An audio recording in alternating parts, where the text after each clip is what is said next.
The next episode of The Commercial Break starts now. Oh, yeah, cats and kittens, welcome back to The Commercial Break. I'm Bryan Green. This is my dear friend and the co-host of this show, Chris and Joy Hoadley. Best to you, Chris. Best to you, Bryan. Best to you out there in the podcast universe. Aliens is the absolute correct noise for today because it's a TCB Infomercial Tuesday. And we have a superstar of a human being on our show today, Krissy from Stranger Things, the little-known show on Netflix that we're hoping gains some steam here in its fifth and final season. Murray from Stranger Things, also known as Brett Gelman in his real life, is here to talk to us today. We could not be more excited. I am so happy to talk to him. Fleabag, his own podcast, Neurotica. He's got a book out we'll talk to him about, and he has done many, many, many things in his career. Adult Swim. I mean, on and on and on. I can't name. Just looking at all of the things that he's done, I was like, my God. Yes. If you look at the cover of this podcast and don't immediately recognize Brett Gelman as a guy who's been in a million things, then you're just not paying attention to pop culture because he's been in a million things. He really has. And I think now he's hit his stride, Krissy, I would say. He's got a brand new Netflix show out that we'll talk, Netflix show coming out. It's actually out right now as you're listening to this, called Entitled. Mm-hmm. And it's on Netflix. And I'm interested to hear the story behind that. But he is the lead in this television He's the show. lead and executive producer. That's right. Mm-hmm. So Brett is... When did he join Stranger Things? One or two? Second. Second. Okay. He's the conspiracy theorist known as Murray. And then his role in the show grows Yes. as 3, 4, and now 5 come out. Is this, am I right about this is the last season It is. of Stranger Yes. Things?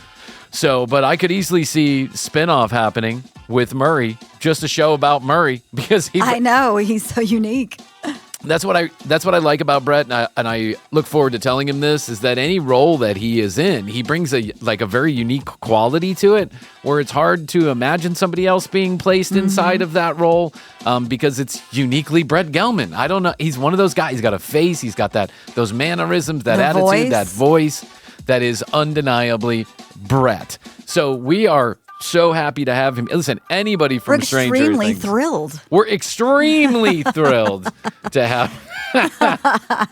He does such an extremely fantastic job on Stranger Things and Fleabag, which I haven't watched a lot of. Oh, I loved Fleabag. It's been out a few years now, but I mean, it's a fantastic show.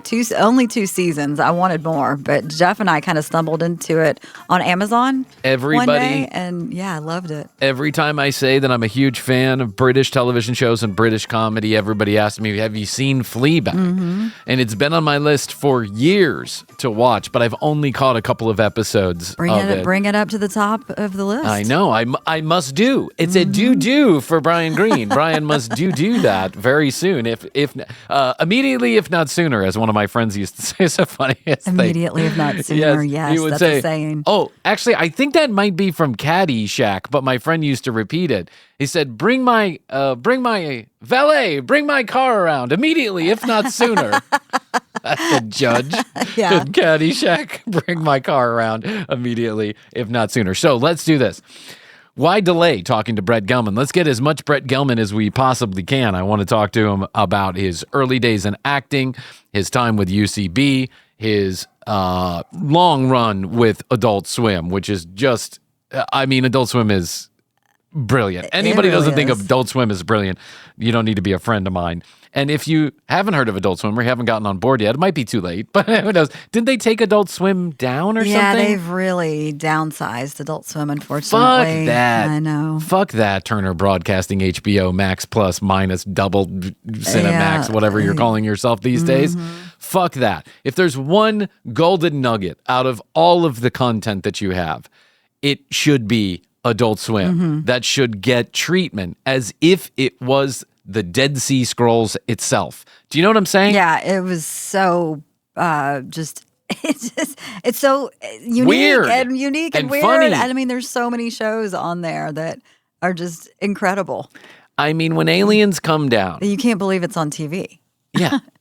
50 million years, billion years from now, when we're dead and then life repopulates the planet, it shakes off the shitty human beings that are living here now and it reforms and some other life form is here, intelligent life form, and they're digging in the dirt one day and they find something related to Adult Swim. Treasure. It's a treasure that they can mine, and they're going to go, whoa, it was a lot weirder than we ever thought it was, but they'll be laughing at least. They'll be laughing, and that's what matters. Adult Swim, why, Adult Swim? Why? Shame! Shame! All right, let's do this. Let's take a short break, and when we get back, through the magic of telepodcasting, Brett Gelman from Stranger Things, Fleabag, Adult Swim, and UCB will be right here in the studio on our TV, and we can talk to him about all these things. Poof, it's magic. It's magic. Dun, dun, dun. You can be anyone that you desire. Magic. Dun, dun, dun. And Brett is here with us now. Brett, thank you very much for joining us. Welcome.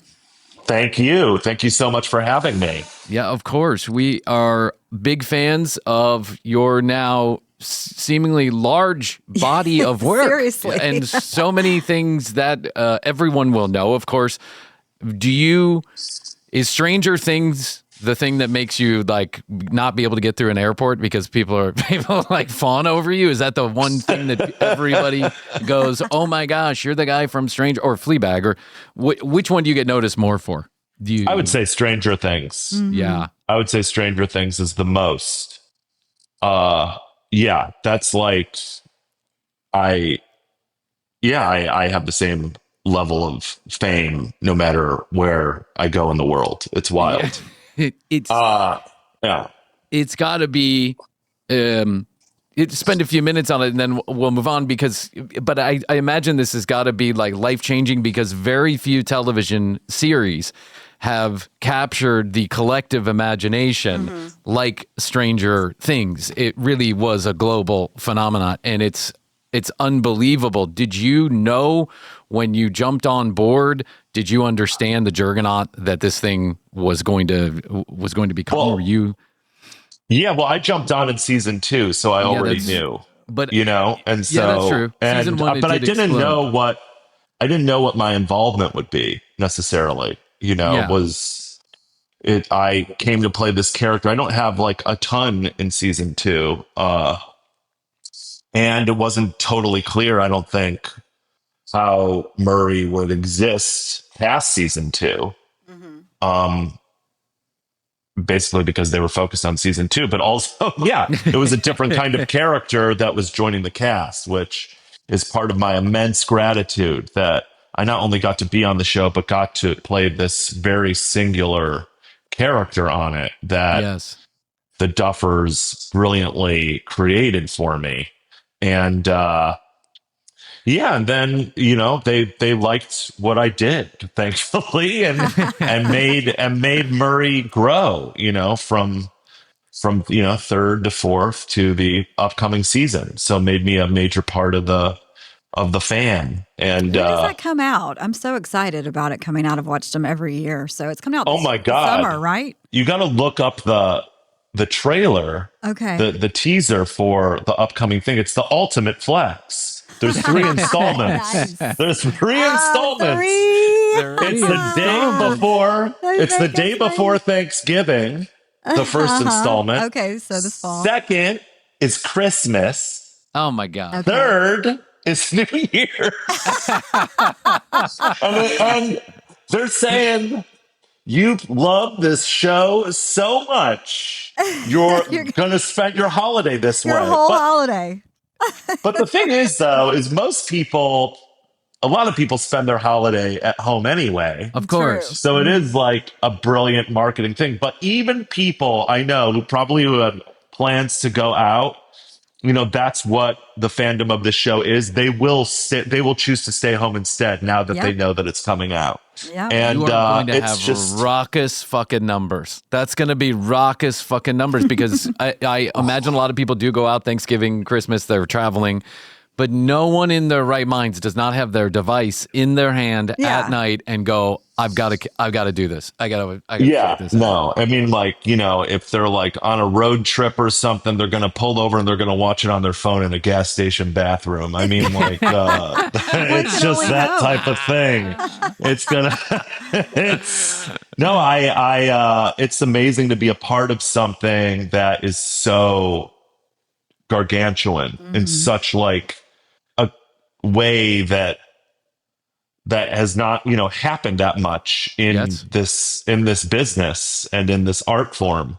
The original Star Wars, Lord of the Rings, and then this show. But the best thing about it is that it very much deserves to be that big. Yeah. And then I'm artistically very proud of it. I'm very proud of it, be a part of it. I mean, I've said this a lot. I watched the first season in like 2 days. I binged it in 2 days. I was a massive, I was like, somebody was like, you check out this show, Stranger Things? On Netflix? Oh yeah, House of Cards, Orange is the New Black. Yeah, that's it. Yeah, exactly. Yeah. Those two shows. Those two shows. It was. And like, on that thing over there. Yeah. It's got this new great show. Okay, I'll check it out. You mean the people who mail the DVDs to you? Yes, you can now see a thing on the thing, and you get the thing with your thing. I think we were still getting DVDs mailed to us by the time this came out. I think you're right. And I was like, yeah, okay, cool. I was filming this film Lemon, that I co-wrote. Oh, yeah. And I was co-producing it. It was like the week was like, had 1 day off a week or 2 days off. Anyway, no, it had to have been 2 days off. But like the week was so intense. And then I remember just being like, okay, gonna watch the show on the weekend. And I turned on, and after 10 minutes, I was like, this is what I'm spending my weekend doing, I guess, because this is one of the greatest things I've ever seen. And then I did call my agent, and I was like, you got to get me on this show. And you do that a lot in your career. Sure. And sometimes it happens, sometimes it doesn't. And your agent goes, yeah, we'll try. Right. I mean, that's what happens. And, that's what you pay your agent to do, is give you the good news and never the bad, right? Yeah, we'll try. Exactly. They never call you back. Yeah. I mean, they don't want to tell you bad news and bum you out. And, I get it. And they can't force anybody to hire you. Sure. And they can't force anybody to get you in the room. Obviously there's cases where agents are not working for you, but I am lucky that I don't have that. My reps work very hard for me, and I'm very grateful to them. But he called. He's like, I got you in there. And I went in. I had no idea. It was like a monologue. It's like, this guy's a conspiracy theorist. That's all you were given. He's like a strange conspiracy theorist. You don't totally know what he is. So the rest I just kind of did with my, imagination in the room. And I remember seeing an actor who I very much admire. He was in the waiting room. And as I came out, and I just did a very, to me, it was like a very simple thing with him in a way. There was just, it wasn't, you didn't want to do too much with him. Right. Because what was swarming around him was so much. And then I remember doing a very simple read and letting all of that conspiracy and paranoia come through. And then I walked out of the waiting room. This guy had a hoodie up, and he was like, I was like, that guy's getting it. That guy's getting it. I'm not getting this. And that guy's methoding out in the waiting room. I should have put more into it. I should have done more. And, but no, I got it. You did. I got it. Speaking of being out of town, real quick, while the seasons come out, I think it was season 2.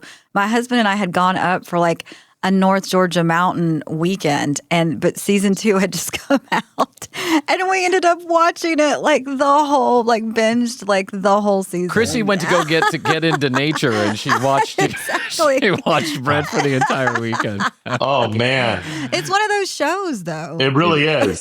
I've binged every season, and as I watch seasons that I'm in, I'm still watching it as a fan and like even like feel like I'm not watching like I'm watching my character. It's Maybe that's really the mark wild. of great art, is that even when you're a part of it, it becomes something completely different that even you yourself don't recognize. It's like, and you're filming it probably in some ways, I don't know, but I imagine some parts are disconnected. You get little 3-minute chunks that you're filming. You're in certain parts, they're in certain parts, and then they piece it all together. When you go in for that original audition and they say conspiracy theorist, and you're like, okay, when you do an audition like that and they don't give you a lot to work with, are those the hardest to do when they don't give you a lot of direction? They just say conspiracy theorist, here, take it and run with it, or in a way is it liberating because there's a piece of paper you can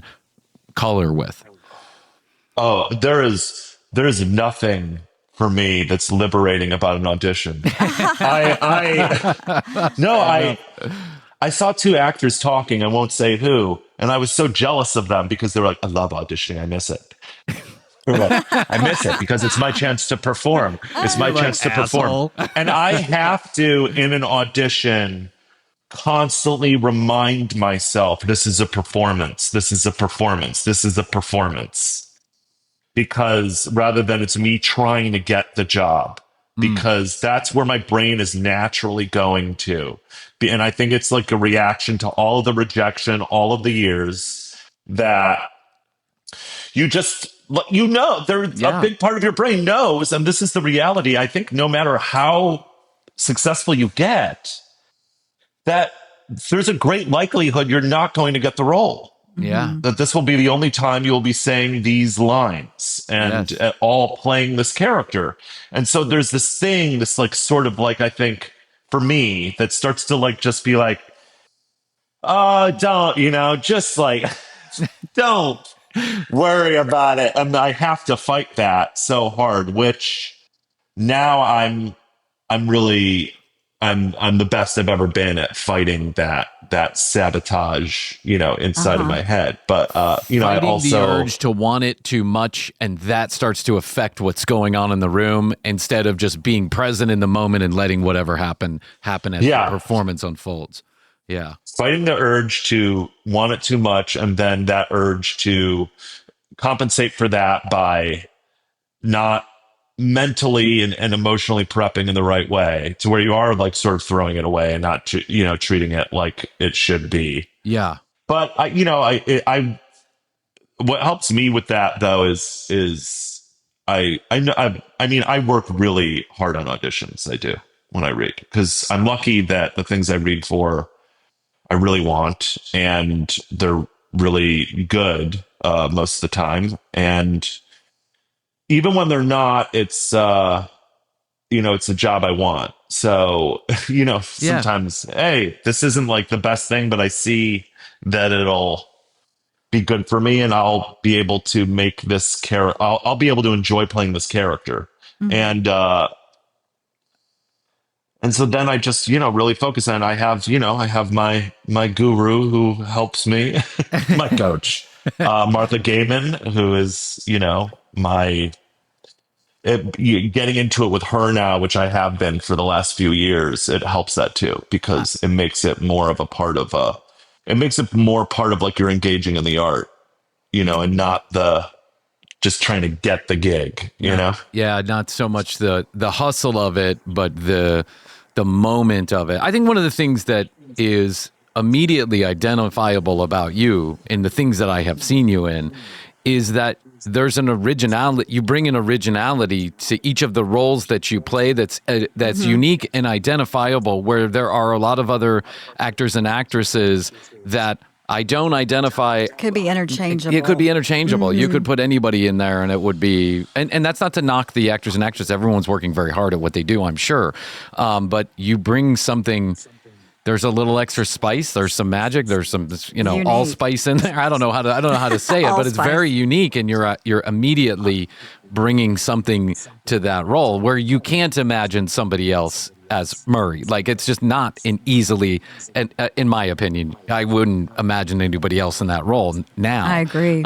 Where there are other people maybe not in Stranger Things, but in other roles I can think of where I would be like, that could be anybody that looks like that could play that same part. So I think that says something about your ability to channel a certain creative force. Thank you. That means a lot, man. That means a lot. I strive for that. I think, I'm lucky that I've got led into learning a lot of different schools of acting, a lot of different, I'm classically trained,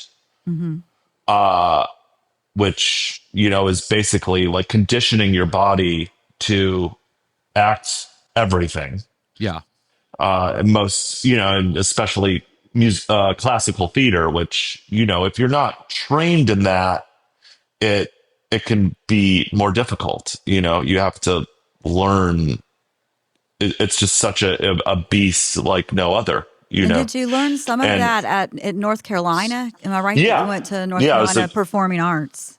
Yes, it's a classical training program. It was a conservatory, so it was like you lived and breathed acting, voice, script analysis. All different. Which quite a few people have that school. Have gone to that school. I know Danny McBride. It kind of perked my ears when I saw that you had. Well, Danny was in. Danny was in film. Danny wasn't in the acting program, but yeah, Danny. I was there when Danny and Joey Hill and David Gordon Green were in the film program, and they basically, were sort of the pioneers of that program and sort of brought it to be what it is now. And then Craig Zobel and these people, but getting that training, and then when I graduated, I couldn't, get a job. and so I was like, I'm going to be on Broadway. People will be like, you should do sketch too. You'd be great on Saturday Night Live. And I was like, no, I'm going to Saturday Night Live, pish posh, pish posh. Shakespeare and then we have exactly, all the major playwrights of the day.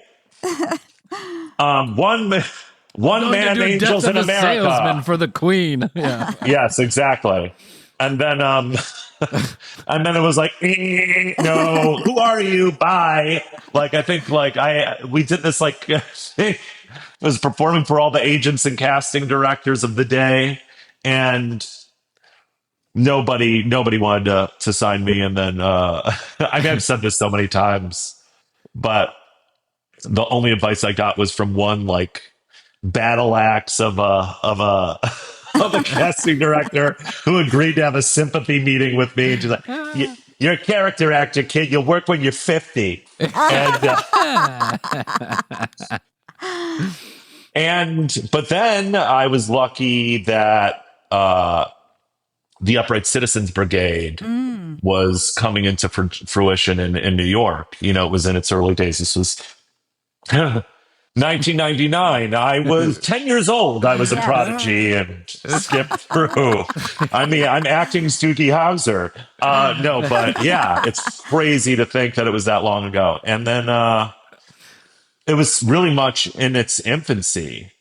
Even though it was the hot thing in town, though, it was they were the four of them, Amy, Matt Besser, Ian Roberts, and Matt Walsh were, and then everybody associated with that. They were the coolest show in town. Then, you have the student body, which was us, and we all built it to be, under their guidance. And, we all as a group built it to be what it, to make it equal the Groundlings and Second City as a place to find comedic performers and writers. And, and then it reawakened in me my love of sketch and how much that was my roots, and that I really needed to be reminded of I did want to be on Saturday Night Live, and the Saturday Night Live performers are still some of my favorite actors, and just sketch in general and comedy in general. Everyone from Mel Brooks to Monty Python. So, And because I knew how to be on a stage, unlike some of the weirdos that they were letting in there in the early days, Right. because it was such a dope, which I'm very grateful for. It was like so in awe, because like, you know, the UCB would be like, wow, this person is one of a kind strange. And they're not an actor, but people need to see them on stage. And we need to see like how somebody like vibes up against that person. And I don't know if that's like really what it is anymore. I'm not sure. Sure. But that was really great to see and to be in this like rough environment and be going from, so it was like putting yourself out there and like seriously sucking a lot of the nights was another great training, and just like, and being so heavily involved in long form improv, and then like the alt comedy scene, which was like the stand-up scene that was not the clubs, where the weirdest you could be, the better. Even it was more important to be strange than funny at sometimes. That seems more fun. Well, listen, I've been doing a lot of homework on this kind of early 2000s alt comedy scene that was going. I mean, Zach Galifianakis might be one of the most famous examples of someone who was just weird as fuck, but he would keep the bit going long enough that it just all of a sudden, it was Kaufman-esque. Honestly, it was. And there were places, they'd be in like in the bathroom of a coffee shop doing like comedy, and people would show up to be there because it was just performance art that had this comedic twinge to it. And it sounds like the UCB early on wasn't that, but they were butting up against, like they were welcoming that energy into the room at times. Like, hey, that dude's absolutely weird. Let's bring him in and see how it goes. Yeah, then the two scenes like started to merge in a more like concrete way, and you started to have like, you know, a lot of the all comedians doing shows at UCB, and then like, I mean, I was striving to be like Zach or like John Glazer. You know, I mean, John Glazer is my Louis, you know, well, Louis was a lot to a lot of people, or like, you know, Chris is to a lot of people. It's like John Glazer would do these bits that I just, and this is when John was writing on like Late Night with Conan O'Brien, and just like coming in and doing these bits. And you have people like him and Brian Stack and Andy Blitz, and just doing these wild, bizarre bits that, was like what we were all striving for. I'm like, you know, Mr. Show with Bob and Dave, you know, Odin Kirk and David Cross. So and like, yeah. So it was like that stuff was like what was fueling the alt scene. And then that was also fueling UCB, but you know, what was also fueling UCB, which was, you know, as much of a heavy influence on me, was like, you know, that was when Will Ferrell was on Saturday Night Live, you know, that was the height of Conan O'Brien. That was like, it was just a very, very exciting time in comedy. It really was. Yeah. And so like that was what we were all vying to get on Saturday Night Live. And they had lots, you know, you'd see Tina Fey and Rachel Dratch come and do Ass Cat every Sunday. And, you know, it was amazing. And so then there was that. And then I also started studying the method, you know, with certain teachers, and getting into that teacher named Tony Greco, and then who was like Strasberg's about method acting, because I've read a fair amount about method acting, and we've all have examples of method actors who have put down performances on celluloid that were just remarkable. But it seems like a very hard, seems intense place to go sometimes. But I don't know. I've never method acted. Yeah. No, it's very hard. It's very hard, but very fulfilling. And it doesn't, you know, and my former personal trainer asked me one day, he was like, hey, man, are you a method actor? And I was like, oh, wow, I don't know how to answer that question. And then I asked Martha, you know, and so after Tony, then I started, you know, working with Martha on all of my roles. And Martha's the head of the Actors Studio, which basically created the American acting form in this country, which by way of Russia, obviously, by way of the Soviet Union. But so, and she's the daughter of Estelle Parsons, who is like, at method act, American acting royalty. Legend. And and Roseanne's mother, if you wanna, which is an incredible performance. Yeah, and so I was like, hey, somebody asked, my personal trainer asked me if I'm a method actor. And I'm like, am I? She's like, just when people ask you that, tell them that you have a process. It does seem like a process. I think that's what it is. Yeah. Like, I don't think it's like one thing. Like, I think it depends on the thing you're doing. And I've said this a lot, that like you can over prepare. One thing that I remember Tony telling the class, he's like, you can over prepare for a role as much as you can under prepare. So not every role is going to be given the same things. Yeah. And it shouldn't be. Otherwise, you're not, it's just not doing the thing service, or you're way, if you put too much of like, what some may call, refer to as like the methodology into a role, it's going to weigh it down potentially. It becomes a thing it's not. And now all of a sudden it's just another thing altogether. It's like you're just adding too much to it. But what it does do, though, across the board, is it gets you thinking about the role and the thing in an immersive way that leads you to, hopefully doing it in the way that it needs to be done. When you hear because it's not always like everybody thinks about method acting is that you're the character the whole time. And that's not necessarily. That's not technically what it is. It's more about like sensory and, sense memory, emotional memory, and these things. Being the character the whole time is not like what's taught at the studio, but that's something that a lot of actors choose to do because they develop their own process to do that. And I'm not going to hate on that. No. A lot of great people do that. But it's not necessarily the classic method acting. Interesting. I saw this really funny reel the other day. Dave Chappelle is on stage and he says, my dad died and I couldn't get over it. And I got a phone call. I forgot who it was from, Conan or somebody. And he said he knew that I was a fan of Jim Carrey. And he said, you want to go and meet Jim Carrey? And he said, Dave said, this is the first time I can remember being excited about anything since my dad died. I really wanted to meet Jim Carrey. He was kind of my hero. So I go to set and I didn't know he was filming Man on the Moon, of course, when he's playing Kaufman. And he said, so I go into the trailer and I'm waiting, and all of a sudden Jim Carrey walks in the door and I go, oh my God, Jim Carrey, I've been wanting to meet you. And the whole room goes dead silent.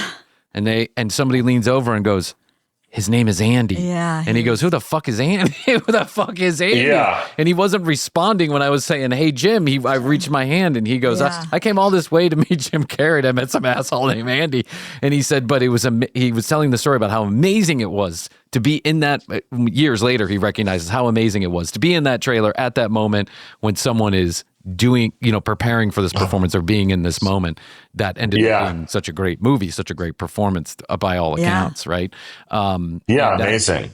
But I think that's, like you said, that's probably a very exaggerated version of what method acting is. But if maybe that's just where Jim Carrey needed to go in that moment to get that performance that he wanted. I don't know. Do you Who use knows? the method with all of your Adult Swim things that you did? I did a bit because with that stuff, we're huge fans. Huge fans. Especially in Atlanta here. Of Adult Swim or in general, and especially Mr. Pickles. Oh my God, Mr. Pickles! I saw that was credited to you, and I was like, I've got to ask him about that. That show is so incredibly just bonkers, crazy. It's so amazing. My husband and I laugh so hard at that show. I do owe Adult Swim a lot. I owe Adult Swim a lot. We had a little bit of a tricky thing, over, a little bit of a falling out, but And you can look it up in the news. Yeah, we don't. I don't want to talk about it. No, but they, really gave me a major platform and gave a lot of people a major platform to do things that you could never do anywhere else on television. I mean, and that was a major thing too. That was a major force of my life for a while, was doing Eagle Heart and doing my dinner specials that I remember watching my dinner specials and I'm like, I can't believe this is on television. Right. And I think Entitled has the show that's coming that I'm we only mentioned this in the pre-interview. Talk about this. Tell us more. Jump in. You got a new, let me tell the audience. I fell into this. You tell him. We're gonna talk about this, but he described this right before we came on air in our little intro chat here. He described this as a gothic horror comedy that even if you don't like it, you're gonna ask yourself, why the fuck is this on television? So now tell us about Entitled. Definitely. What's the story there? I made it with the Fleabag producers. Great show. Myself and my wife are the only Americans in the show. Everybody else is British. Okay. And Ari Diane, who I'm sure we'll talk about in a second. And then I play a disgraced plastic surgeon. I already like it. It's already right up my alley. Yeah. It's British with a disgraced plastic. I play a disgraced plastic surgeon, and my wife dies who's British, in a freak hot tub accident. Oh. She's electrocuted. And I've never met any of her family. She says she's estranged from her family. She told me she grew up poor. But in her will, it says, I want my body to be returned to my family in England. And I strap her coffin to the roof of a car. And once I land in the airport, because I'm broke. Yeah. I have to transport it there myself. And I bring her body to an address that she's given me, and it's a gigantic mansion. And it turns out she lied to me. She was a part of the aristocracy. Ah. This family is very strange. and it's not clear. There's a lot of secrets. There's some supernatural elements. It gets very gothic horror. Nice. And it's a gothic horror comedy. I should have said that to begin with. And then the family maybe is trying to kill me, maybe drive me insane. And that's, and from there, I don't want to reveal too much, but that's a lot of the gist of the show. You wrote this and did this 2 years ago?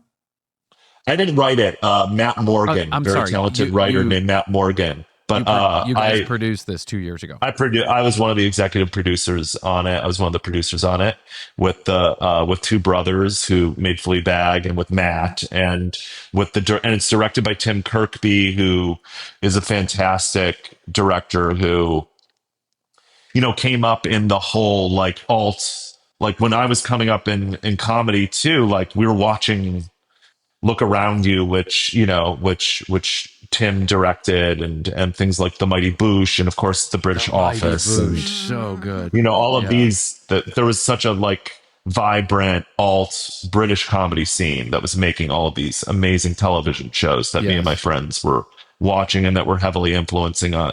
So this is kind of a culmination of that in this, of that influence on me.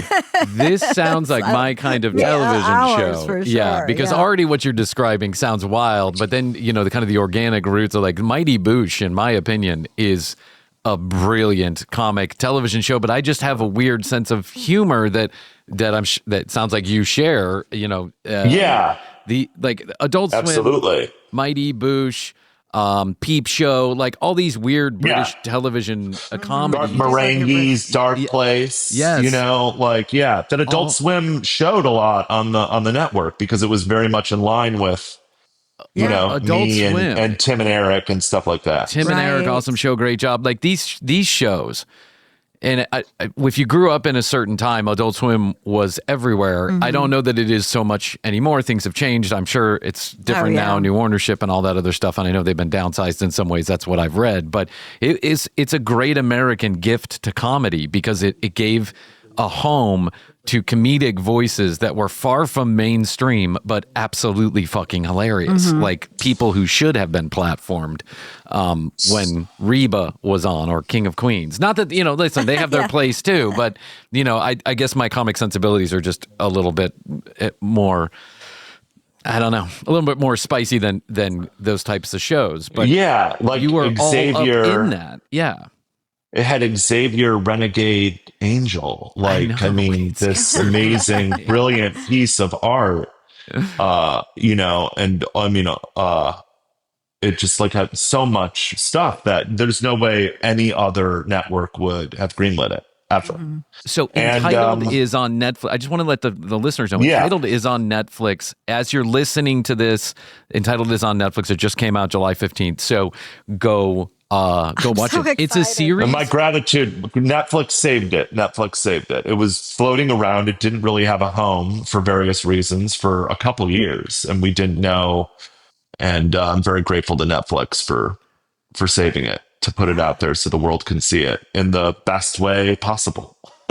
I have to say to Netflix, there's a lot that I don't like. There's some stuff that we can all argue about, and I think in some ways streamers broke something that maybe wasn't, or they broke something that maybe didn't need to be broken. But anyway, I put that aside to say that Netflix in a lot of ways does support comedy. They've done a lot. In a large way. They have bought in big, especially on stand-up comedy, and they do they do tend to come in and take chances on television shows that otherwise are just not going to get made. They're not going to be there. Yeah, absolutely. I mean, they're a business, and they're not unlike. It's the way in which this comes to us changes, but it's still the same thing. You're still going to be getting from every outlet, every studio, every network. Most things are going to be shit, and then you're going to get your special things that you love. Right. And the fact that Netflix is, and everywhere really is willing to support special things still. We're doing okay. We're doing as good as we've ever been doing.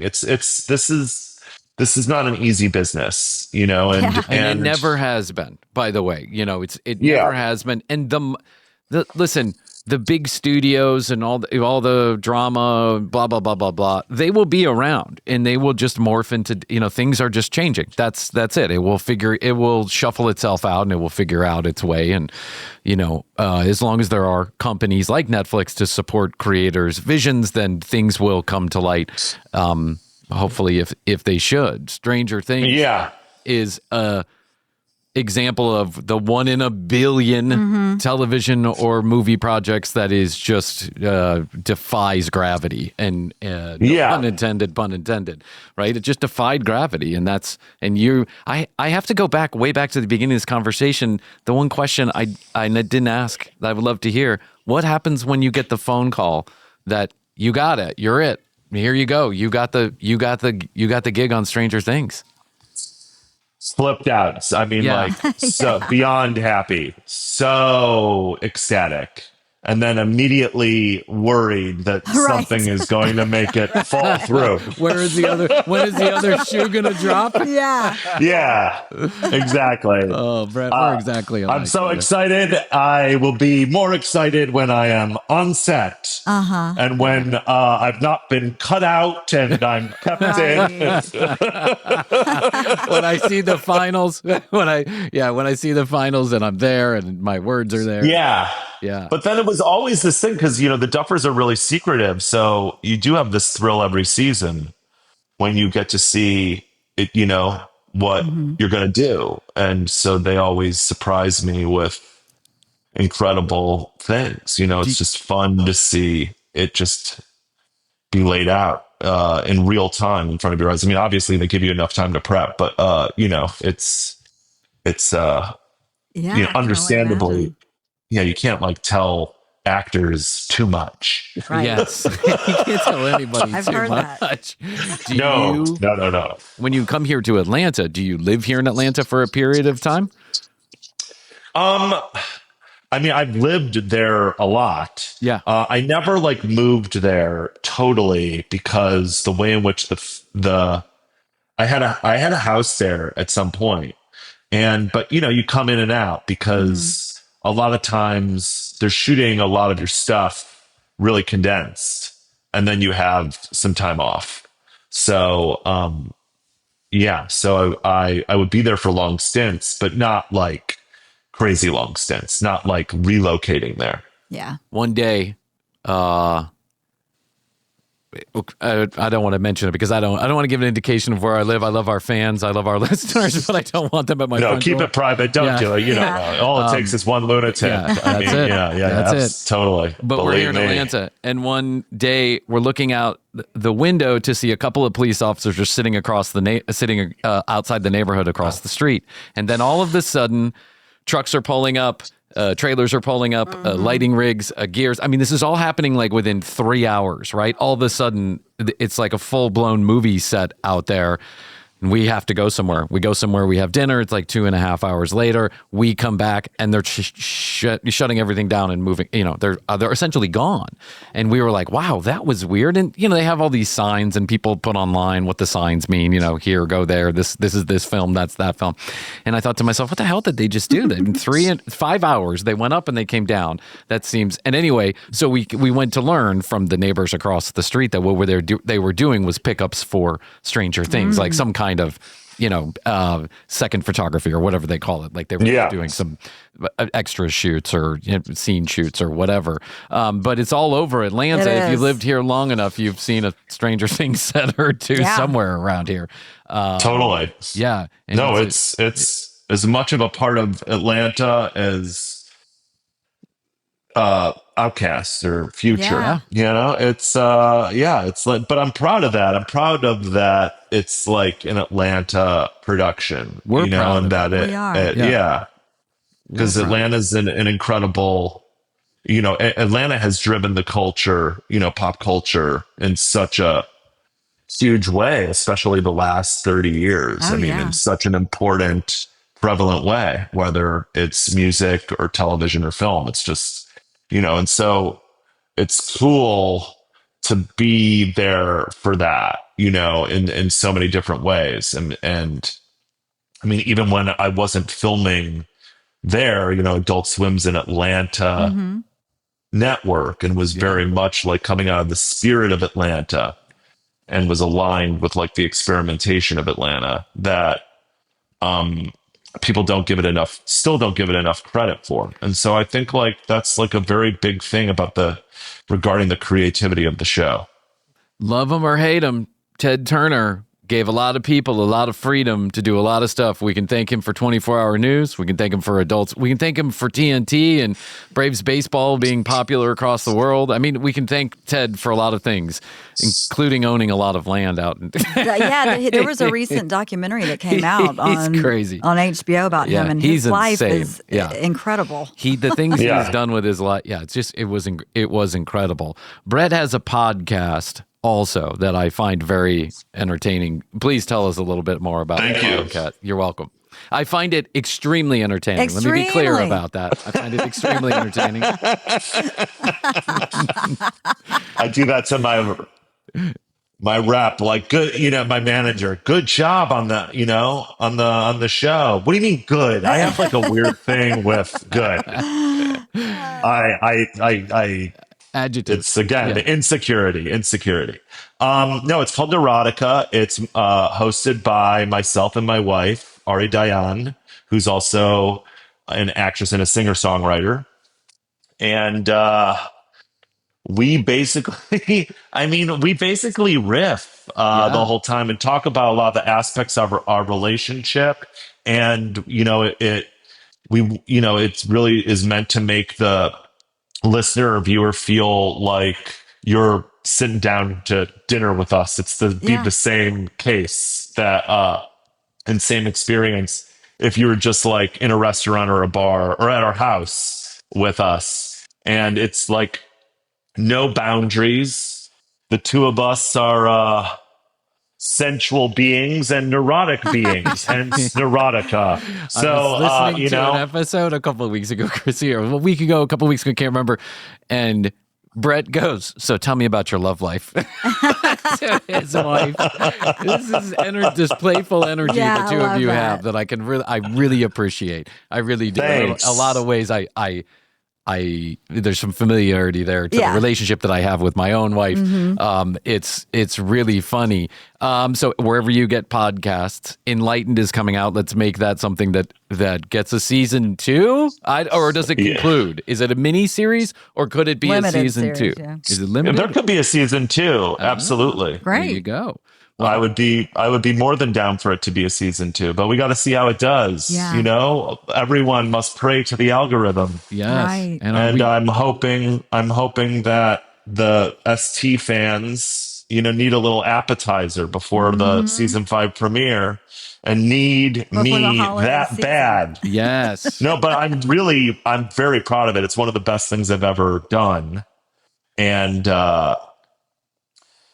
yeah, and you get to see me in the lead, for better or for worse. You're with me I can't wait. for most of the time. You're with me for the most of the time, hanging out with me. Do I sniff a Stranger Things spinoff coming in the works? I don't know. Oh my God! I read some internet fandom that says people say a lot of things. Who knows? Whatever. That is there is nothing in the works.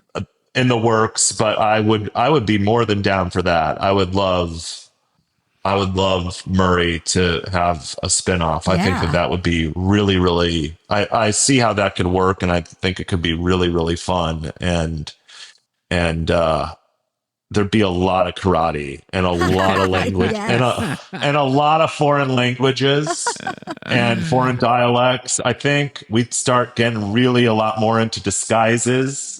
And so it'd be like my way of doing my Harrison Ford fantasy, continuing that, and my Peter Sellers fantasy. And I would be so down if Murray became the Better Call Saul of Stranger Things. Yeah. Brett Gelman is going to be appearing in a little show called Stranger Things for Thanksgiving, Christmas, and New Year's. Your holiday season. You don't even have to mark it on your calendar. It's already there. Just scratch out Christmas and put Stranger Things. Yeah. Brett Gelman. Enlightened is available now on Netflix. Entitled. I'm sorry. Why did I say Enlightened? Enlightened was a great show. It was a great show. Yeah, fantastic show. Unsung masterpiece. Yeah, I agree. Loved that it. was underrated. I'm with you on that one. Entitled is available now on Netflix. There are links in the show notes. He also has a book. I'm going to put the links in the show notes. So we didn't get to that this time, but we will get to it next time because you are welcome back anytime. Maybe as we get closer to season 5 and it's a fevered pitch, then you can come on and we'll discuss more about plot points. The book is The Terrifying Realm of the Possible. It's very Jewish. It's very neurotic, and it's very. I love it. No, but I think people. It's 5 characters who are stricken with a lot of stuff. So, well, you are in a funny, surreal way. You are the zaddy. I am the Jaddy. Yeah. I'm the Jaddy, the Jewish Jaddy. The Jaddy. Jaddy. I coined that in fashion. Nice. Too. Somebody had to do it. Like Elliot Gould is 80 by now. So, I gotta take that torch. My favorite reel that you have put out lately is the one where you're wearing like a fur-skinned robe with slippers on, walking through the airport, and somebody stops you and says, "Excuse me, are you Brett Gelman from Stranger Things?" And you said, "I'm just trying to quietly get to my gate for my flight," or whatever. Yeah. It was really funny. No, it's first of all, the fur's fake. I would not, the fur's fake, unless it was vintage, a vintage real fur. It's okay. Real fur. It's already been done. It's already been done. Yeah. But it's a fake fur. It's a faux fur. It's very nice. I love it. And I was walking through the airport, and I'm with Ari. I'm with my wife, and I'm like, wow, can you imagine what an asshole I would be if anybody comes up to me and and I'm like, hey, no thanks. Like most people who are like, famous or kind of famous, like they're wearing like all blacks and and I'm like in this loud thing. So obviously I'm a whore for attention. And she's like, oh, that's so funny. That's so funny. Let's make a video of me coming up to you as a fan and you saying that to me. So that's what that Meanwhile, moment was. Leonardo DiCaprio is at Jeff Bezos' wedding in Venice, getting into a boat with the hoodie pulled all the way over his face. And I'm like, you're at Jeff Bezos' wedding, dude. You didn't expect there were going to be photographers. I mean, come on. I like Leo, but I felt like that was a little bit over the top. Anyway. I have no idea what it's like to be Leonardo DiCaprio. Do I. So I don't know, I don't even know what it's like to be Brett Gelman. So there you go. I have no idea what it's like to be you guy. Nobody knows. Nobody knows. It's a luscious life filled with love and happiness. And I can go to the grocery store. You both glow. You both glow incredibly. I love when fans come up to me. I love when fans come up to me. Well, we do too. It's happened twice. Right. Brett Gelman, thank you very much, my friend. We really thank you guys so much. So great talking to you. Talk to you soon. Okay. Bye. Brett Gelman, bringing a little Stranger Things right back to Atlanta where it has always belonged. Atlanta is truly a place where magical things happen, like Stranger Things. Mm-hmm. And I have seen my fair share of sets. I have not seen Brett Gelman, but I look forward to seeing him in his new spin-off show, Murray, a comedy by Stranger Things. Wouldn't that be great? Yes. Wouldn't that be great? I would love that. Make it happen, Netflix. We need to demand it. Make it happen. All right. All of Brett's prescient information is down in the show notes, as it is about all of our guests. All of their pertinent details right there. Just open up your podcast player and there will be a hyperlink. And you know how it works. You put your finger on it and you go wherever it tells you to go. That could be Brett Gelman's book. That could be Brett Gelman's new Netflix show entitled. That could be Stranger Things Season 5 that will not be out for another couple months, so don't try and watch it right now. But maybe the old seasons you can catch up on before Christmas, Thanksgiving, and New Year's are all taken by Stranger Things. The entire holiday season taken up by Stranger Things. But I mean, honestly, it's the right move by Netflix. Oh, yeah. It's the right move. They're going to have billions of views before 2026 even arrives. Billions of views. I mean, I just can't imagine in my own head what it would be like to be part of a cultural phenomenon like Stranger Things. Maybe someday the commercial break will have the same weight as Stranger Things. I think when the aliens dig up our show, yes, they might not have the same. Probably not. They're going to go, wow. Someone asked for 1,000 episodes of this? I can't even get through one. However, Chat TCB seems to think we're on to something. That's right. Chat TCB thinks we're 1 in a million. Oh, Chat, you're my best friend.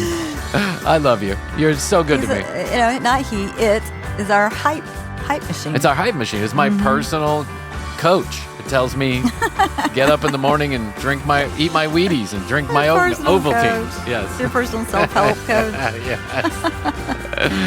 All right. So thanks very much to Brett for coming on. And of course, if he's ever here in Atlanta, he's welcome into the studio. Yeah, we got to have him there. Yeah, that would be cool to have Brett here and his wife. His wife's pretty entertaining too. Oh, yeah. She's Actually, great. That might be the thing, is get them both on at the same time.